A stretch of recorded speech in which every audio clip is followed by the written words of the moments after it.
మీకు ప్రభు అర్థం కావాలంటే వాక్యం చదవాలి. మీకు మీరెవరో తెలియాలంటే వాక్యం చదవాలి.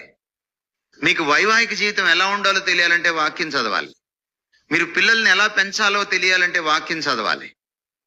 మీరు పిల్లల్ని ఏమి చదివించాలి, ఏమి చదివించకూడదు, లోకంలో వాళ్ళు ఎలా బ్రతకాలి మీరు తెలుసుకోవాలంటే వాక్యం చదవాలి. మీరు ఉద్యోగం ఎలా చేయాలో తెలుసుకోవాలంటే వాక్యం చదవాలి. మీరు పక్కింటలతో ఎలా ఉండాలో తెలుసుకోవాలంటే వాక్యం చదవాలి. మీరు ప్రభుత్వానికి ఎలా లోబడాలో తెలుసుకోవాలంటే వాక్యం చదవాలి. మీరు పన్నులు ఎలా కట్టాలో తెలుసుకోవాలంటే వాక్యం చదవాలి. ప్రతి దానికి వాక్యం చదవాలి. Bible addresses every nook and cranny of the life, Christian life.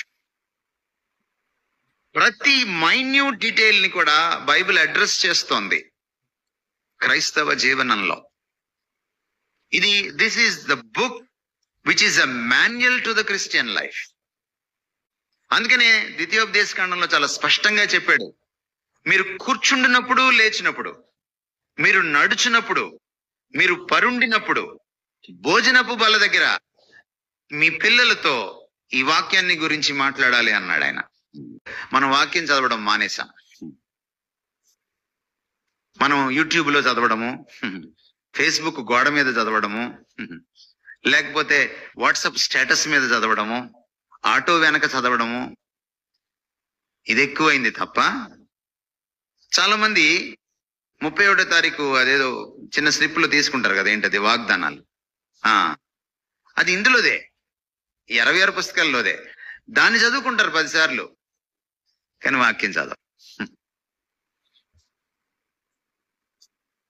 ఈ వాక్యం చదవడం మానేయడం వల్ల మనకి ఈ రోజున చాలా అర్థం కావట్లేదు. Bible is a matchless book. Matchless.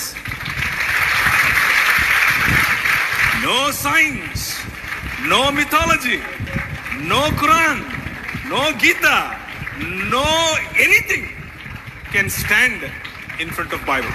Bible ఎదురుగా ఏది నిలబడలేదు, అంత గొప్పది బైబిల్. అది కేవలం ఊరికి స్టేట్మెంట్ కోసం చెప్తున్నాను అనుకోవద్దు. 24 ఏళ్ళు చదివిన తర్వాత చెప్తున్నా. 24 ఏళ్ళ నా కఠోర పరిశ్రమలో నాకు తేలింది, దాన్ని కొట్టేది రాలేదు, ఇక రాదు. అది బైబిల్.